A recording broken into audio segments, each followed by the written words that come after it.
Shivansh, serving as legal intern at Lexan Law Company. Today we will discuss the recent amendments to the Juvenile Justice Act Bill 2015 passed with the Lok Sabha. These are 14 notable changes mentioned here. Now we'll discuss them. Depending upon the severity of crime, like a crime committed atrociously and brutally, the juvenile between the age of 16 to 18 years have the trial and the legal proceedings in the adult court. Any child that is convicted of any crime will currently be sent for a preliminary evaluation for a time of quarter of a year, that is 3 months. Earlier it is 1 month, now extended to 3 months.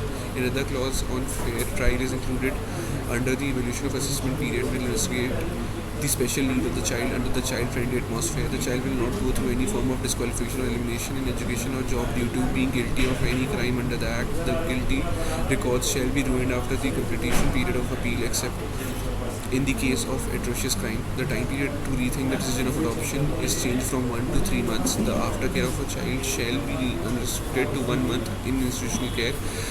Receive financial aid more than one time after evacuating institutional care.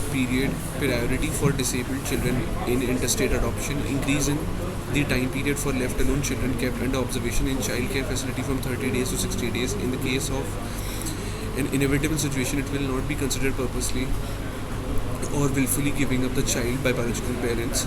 Consultation and advice from experienced psychologists and medical specialists if an order passed against the child. Training of special juvenile units in the police forces. NCPCR and SCPCR will be the nodal specialists to be liable for observing implementations, the exposure of the Amendment Act, and investigate cases that emerge out of the Act. Thank you, and if there is any doubt, please mention that in the comment section.